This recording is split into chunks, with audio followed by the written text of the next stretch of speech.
दानवीरो मंगलम गौतमो गणी मंगलम कुंद कुंदाद्यो जैन धर्मोस्तु मंगलम सर्वमंगल मांगल्यम सर्वकल्याणकारकम प्रधानम सर्वधर्मानां जैनम जयतु शासनम जैनम जयतु शासनम।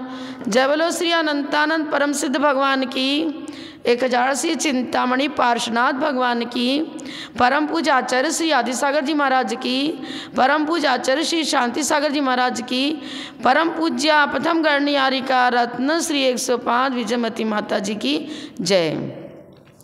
जिनकी सौम्य छवि लखने से खुल जाता है ज्ञान नयन, जिनकी वाणी को सुनते ही हो जाता है दुख शमन, जिनके चरणों को छूते ही हो जाता है रोग समन, ऐसी गणनी विजयमती माता जी को मेरा बारंबार नमन, मेरा बारंबार नमन।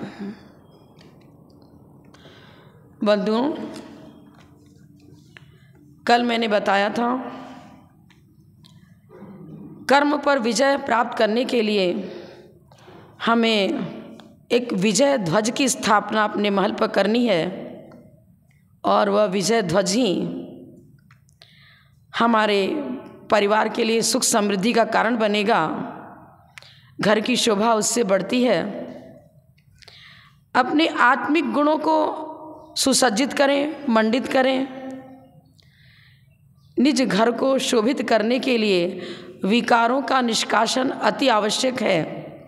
सबसे पहले पंचेंद्रिय विषयानुराग को छोड़ना, ऐसा कल बताया गया था।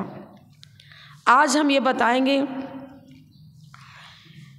कि गृहस्थ जीवन में जो कुंद कुंद आचार्य ने बताया दान और पूजा करनी चाहिए, इससे हम आत्मिक गुणों को विकसित कर पाते हैं। लेकिन पहले पतझड़ फिर बसंत ऋतु वो प्रकृति में हमें बताती है कि पहले विकारों का पतझड़ करो, तभी स्थायी सुख संपत्ति प्रकट होगी। हम अपने जीवन में चिर वसंत की स्थापना कर सकते हैं। तो फिर हम उसी विषय को लेंगे। दाता के 7 गुणों में पहले एक फल अनपेक्षा बताया, अब बताते हैं पतझड़ करो। किनका पतझड़ करो? विकारों का। विकार क्या है? कषाय परिणति, क्रोध, मान, माया, लोभ, राग, द्वेष, ये सूखे पत्ते, उनको जो हमारे जीवन को शुष्क बनाते हैं, दुखी बना रहे हैं, विकृत कर रहे हैं। जीवन में हरियाली नहीं आती, तब हरियाली आएगी जब पुराने पत्ते हटेंगे, तब नवीन किस्लें उस वृक्ष में लगते हैं। तो कषायों का पतझड़ करना, कपट भाव को हटाना, ईर्ष्या भाव, द्वेष, इनको हटाना, विषाद, खेद, अहंकार, ममकार, इनका पतझड़ होगा, तब नवीन किस्लें, उत्तम, क्षमा, मार्दव, आर्जव आदि गुण विकसित होंगे। यह हमारा जीवन वृक्ष हरा भरा रहे, फला फूला रहे। इसके लिए सबसे पहले क्या करना होगा? बाधक सामग्रियों को हटाना होगा। जो वृक्ष की हरियाली को मिटाने वाले हैं, उन दोषों को हटाना पड़ेगा। तो दाता के 7 गुणों में पहला एक फल अनपेक्षा, दूसरा बताया शांति। शांति मतलब क्षमा भाव। इन गुणों को पल्लवित करना है। हटाना किनको है? कषायों को। क्रोध को कटने के बाद ही क्षमा आदि गुण प्रकट होते हैं। लेकिन हमारा ये कहना है, शांति का अर्थ क्षमा भाव तो लेते हैं, लेकिन दाता के गुणों में क्षमा भाव की चर्चा क्या करी है? वहाँ किसको क्षमा करना? मुनिराज चौके में आए, आप आहार दे रहे हो, कुछ त्रुटि हो गई, और महाराज आहार के बाद एक हल्का सा संकेत आपको देके गए, अथवा क्रोधवश ही कुछ कह दिया कि देखो साधु एक बार आहार लेते हैं, सबका अच्छी तरह से आहार कराया करो, जिनसे रोग का शमन होता है, जिससे हमारे भाव विकृत नहीं होते, प्रमाद जागृत नहीं होता है। इस प्रकार का सात्विक भोजन साधु को देना चाहिए। आप तो नाराज हो गए, अरे कैसे महाराज, मैं तो इतनी भक्ति से आहार दिया था और क्रोधित हो गए महाराज, मैं तो अब आपको पड़गान ही नहीं करूँगा, आना ही नहीं करूँगा, आप तो बहुत डांटते हो, बहुत ऐसा करते हो, ऐसा करते हो, हम तो भक्ति करते हो और आप ऐसा करते हो। अरे नीम कड़वा होता है लेकिन औषधि का काम कर जाता है, कभी कभी आरोग्यता प्रदान करता है। बुखार की दवा भी कड़वी होती है लेकिन वो कड़वी दवा खाने से बुखार निकल जाता है।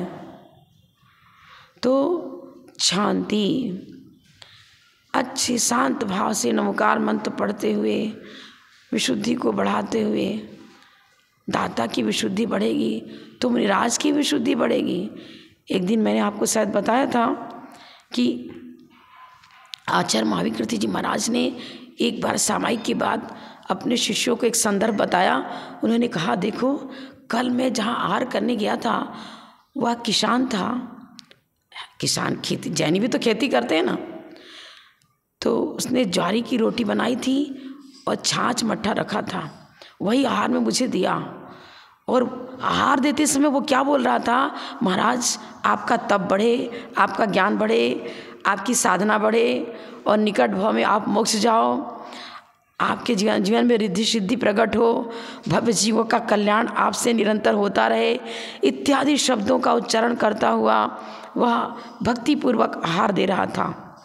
वो विशुद्ध ऊर्जा, उसकी दाता की विशुद्धि गुणाकार रूप से काम कर रही थी और वह भोजन कमाल कर गया। वह आहार पूरी रात विशुद्धि बढ़ाते हुए सामायिक चली और एकाग्रता बहुत अच्छी हुई, गुणाकार रूप से कुछ ऐसी आत्म ज्योति प्रखर रूप में अंदर प्रज्वलित हुई, उसे मैं शब्दों में नहीं कह सकता। किसने कहा? आचार्य महावीर कीर्ति जी महाराज ने। आज आहार देने वाले क्या करते हो? अरे महाराज मन शुद्धि वचन शुद्धि काय शुद्धि बोल दी, आप तो आहार करो, जो दे तो जो हम देते वही लेते जाओ, कुछ मत विचार मत करो ये सही है गलत, कुछ नहीं विचार करना, खाते जाओ। अरे रस परित्याग है, अरे महाराज कुछ नहीं, अरे आप मैंने इतनी मेहनत से बनाया, आप लोगों ने क्या? अरे क्या है? साधु के व्रतों की रक्षा जिनसे होती है उस आहार को ही श्रेष्ठ आहार कहेंगे। रत्नत्रय की वृद्धि के लिए, 10 धर्मों का पालन करने के लिए, 60 आवश्यकों का पालन करने के लिए, 10 प्राण की रक्षा के लिए महाव्रती आहार लेते हैं। दाता के अंदर वही भाव होना चाहिए, वंदे तद्गुण लब्धे, भगवान आपके गुण भी वृद्धिंगत हो और मेरे अंदर भी ऐसी भावना हो जो हम भी निकट भाव में मुनिव्रत धारण करके तपस्रण कर सकें। तो क्या कर रहे हैं? शांति, शांति कषायों का समन, विशुद्धि को बढ़ाना, निष्कपटता। अब क्या करें, मेरे पास तो शुद्ध घी था नहीं, अब महाराज आ गए, अब महाराज तो बोल रहे, उनके ब्रह्मचारी, महाराज तो बोलते नहीं है पर ब्रह्मचारी लोग साथ में, अरे महाराज को घी का त्याग नहीं, घी लाओ ना, घी लाओ। अब उसने क्या कर दिया, जो खुद का खाने का घी था, लो महाराज दे दिया आहार में। अरे सब शुद्ध है, ठीक है, महाराज का ठीक से आहार हो जाना चाहिए, बस इतना ही। अरे ठीक किसको कहते हैं? आपको बोलना चाहिए मेरे पास शुद्ध घी नहीं महाराज, इसलिए मैं देने में लाचार हूँ, नहीं दे सकता। यदि शुद्ध घी नहीं है, दूध नहीं है, तो आप साफ बोलो कि मैं तो ग्वाले के पास से दूध लाता हूँ, वही दूध है महाराज, आज चौके में दूध आपके योग्य नहीं है, नहीं दे सकता। लेकिन कहीं से भी डेयरी से दूध ले आए और ला करके मन शुद्धि वचन शुद्धि काय शुद्धि आहार शुद्धि बोल दिया, ये क्या कपट नहीं है क्या? अरे कपट पूर्वक दिया हुआ आहार पाप के बंध का कारण बनेगा, पुण्यार्जन नहीं कर पा रहे हो। इसलिए क्या बता रहे हैं? निष्कपटता, कपट का पतझड़ और सरलता, ऋजुता आनी चाहिए। आर्जव धर्म उत्तम, क्षमा मार्दव के बाद आर्जव तीसरे नंबर का। कपट भाव छूटने के बाद आर्जव गुण प्रकट होता है। आर्जव गुण सिर्फ मुनिराज के लिए नहीं है, दाता जो दान दे रहा है, मुनिराज को आहार करा रहा है, औषधि दान आदि दे रहा है, वह आहार के समय औषधि चलती है, अलग से थोड़ी चलती, लेकिन अशुद्ध औषधि है फिर भी करो शुद्ध है महाराज ले लो आप, तो गलत। पहले कपट भाव को छोड़ो, फिर शुद्धि, नेचुरल शुद्धि बोलनी चाहिए। मन शुद्धि बोल रहे हो, वचन शुद्धि और काय शुद्धि बोल रहे हो, इन तीनों में निष्कपटता, ऋजुता, सरलता आनी चाहिए। अनसूयत्वम, ईर्ष्या भाव नहीं रखना। देखो महाराज तो ऐसे हैं कि मेरे यहाँ तो 15 दिन हो गया अभी तक आहार को नहीं आए। ये पड़ोसी तो जब देखो जब आचार्य श्री को पड़गा के ले जाता है, अब पड़ोसी से लड़ने लग गए, तू ही सब कुछ है क्या? अब तू आचार्य को बिल्कुल नहीं पड़गाएगा, मैं पड़गाऊँ, हम लोग पड़गाएंगे, तुम अपने घर नहीं ले जाओगे बिल्कुल। अरे आप अपना पुण्य जागृत करो, वो विधि वहाँ मिल जा रही है तो महाराज वहाँ चले जा रहे हैं। लेकिन कषाय और ईर्ष्या पड़ोसी के प्रति, अन्य के प्रति जागृत हो रही है तो हमारा दात्री गुण नष्ट हो रहा है। अपने पुण्य को बढ़ाओ, विवेक जागृत करो, आपका पुण्य जागृत होगा तो विधि भी मिल जाएगी, सब कुछ हो जाएगा। लेकिन यदि और कुछ कारण है, यदि गुरुदेव के पक्ष से यदि किसी प्रकार का दूषण चल रहा है तो भी सावधान रहो, उनके प्रति विकृति हमारे अंदर जागृत नहीं होनी चाहिए। वो तो साधना करके अपने पापों का क्षय कर देंगे, हम गुरु निंदा करके पापार्जन न करें। आपका कर्तव्य है द्वारापेक्षण करना। आपने द्वारापेक्षण किया और मुनिराज यदि नहीं भी आए, आचार्य श्री के यहाँ पड़गान नहीं भी हुआ, तो आपको तो 3 कम 9 करोड़ मुनिराज को आहार देने का पुण्य लग गया, कोई कमी नहीं है। 9 कोटि से पुण्यार्जन हो चुका। भावना भवनाशिनी, समझने अच्छी तरह विचार करो। हमारे परिणामों में किसी भी निमित्त से आर्त और ध्यान की भूमिका नहीं आनी चाहिए। यहाँ दाता के गुणों की व्याख्या देते हुए, मतलब गृहस्थ की व्याख्या देते हुए, गृहस्थ किस प्रकार पुण्यार्जन करे, वो दान देता है तो दान देने के समय दाता के परिणाम कैसे होने चाहिए। दान देते समय ही नहीं, 24 घंटे हर समय विशुद्धि बढ़ानी है। दाता के गुण बता रहे हैं तो भाव निक्षेप की अपेक्षा तो जिस समय दे रहा वो दाता है, लेकिन अन्य निक्षेपों की अपेक्षा, अन्यों की अपेक्षा, क्या कोई प्रतिमाधारी है 7 प्रतिमाधारी, तो जिस समय भोजन करने बैठता है उस समय वो अपने प्रतिमा वाले नियमों को पालता हुआ आहार कर रहा है, भोजन कर रहा है, और हर समय अन्य समय क्या अपने व्रतों को छोड़ करके दिनचर्या व्यतीत करता है क्या? नहीं, व्रत तो यम पर्यंत के लिए, जीवन पर्यंत के लिए लिए गए। 7 प्रतिमा का व्रत धारण किया तो जीवन पर्यंत के लिए ही लिया है। 2 प्रतिमा का व्रत धारण किया वो भी जीवन पर्यंत के लिए लिया है।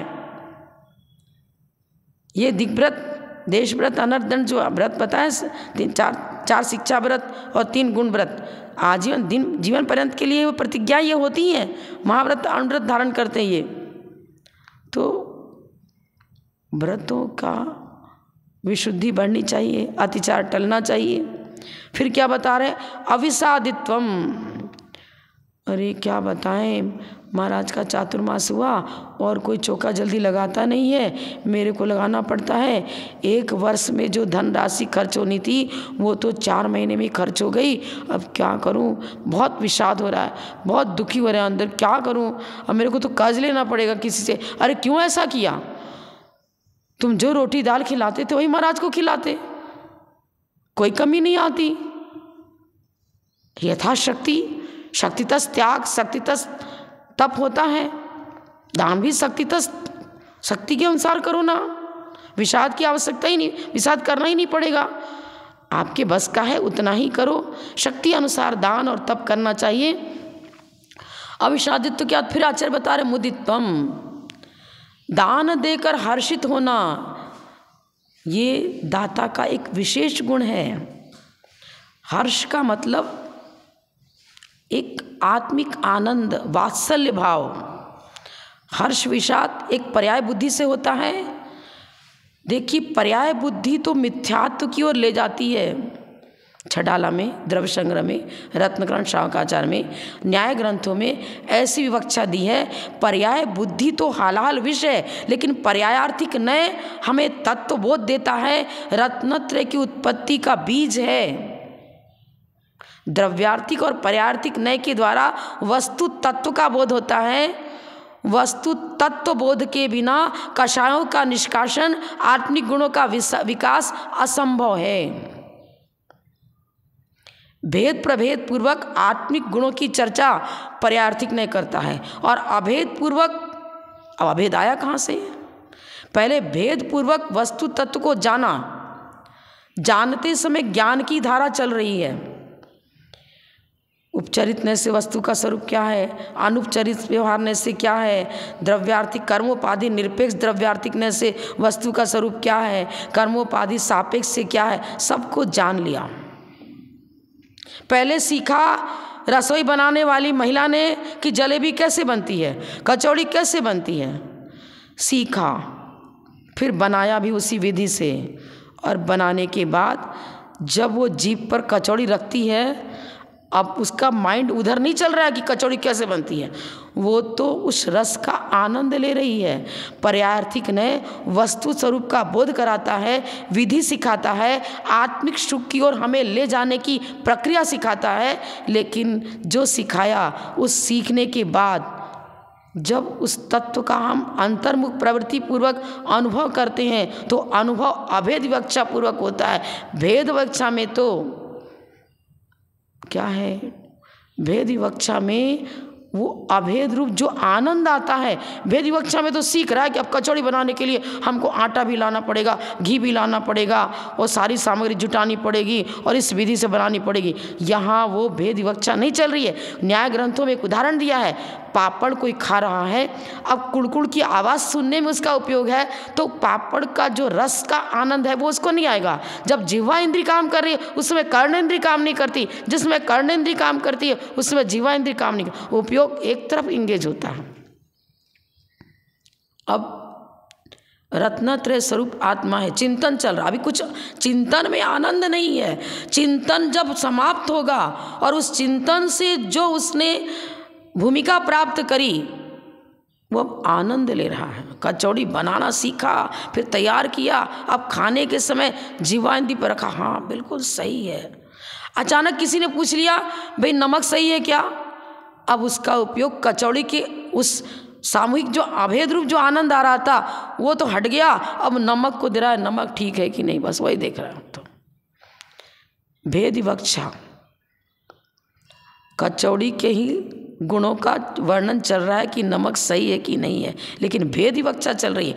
आत्मिक गुणों का ही भेदपूर्वक बोध होना, फिर भेदपूर्वक जब परिचय पूरा प्राप्त हो गया उसके बाद अभेद की ओर अग्रसर होता है, फिर आत्मानंद आता है, फिर अभेद विवक्षा पूर्वक श्रेणी आरोहण करता है और घातिया कर्म को नष्ट करके केवली बन जाता है। तो बहुत गहराई से जैन धर्म को समझने का प्रयास करें। पर्यायार्थिक नय वस्तु स्वरूप का ही निरूपण कर रहा है, लेकिन वचन एक समय में सारे गुणों का कथन वचनों से एक साथ नहीं हो सकता। हमें गणनिहारिका विजयमती माता जी का परिचय किसी को देना है तो हम एक साथ उनके ज्ञान दर्शन, उनकी चर्या, उनका तप, बाह्य तप, अंतरंग तप, किस किस ग्रंथों का अध्ययन किया, क्या क्या उन्होंने लोगों के लिए, जनता के लिए क्या क्या उनका उपकार किया, शिष्यों को क्या क्या पढ़ाया, सब एक साथ नहीं कर सकते, लेकिन अनुभव में एक साथ ला सकते हैं। जो उन्होंने ज्ञान दिया, जो ज्ञान ज्योति में प्रदान करी, वो अभेद रूप में, वो उनका कर्तृत्व और व्यक्तित्व, वो गुरु का जो हम एक अभेद रूप में आनंद लेते हैं, वो आनंद तो अंतर्मुख प्रवृत्ति पूर्वक होगा। गणनिहारिका विजयमती की वो पावन छवि एक साथ नजर आ रही है, उनकी वो पवित्र ऊर्जा, उनका जो हो रहा है वो हमें दिव्य एक आत्म अवलोकन करा रहा है। जब भगवान का दर्शन करने जाओ उस समय भी दिव्य दर्शन की आवश्यकता है। ये पीतल की प्रतिमा जी हैं, ये पाषाण की प्रतिमा है, ये खड्गासन है, ये पद्मासन है, देखो ये प्रतिमा का की आँख कितनी सुंदर बनी हुई है, कान कितने सुंदर है।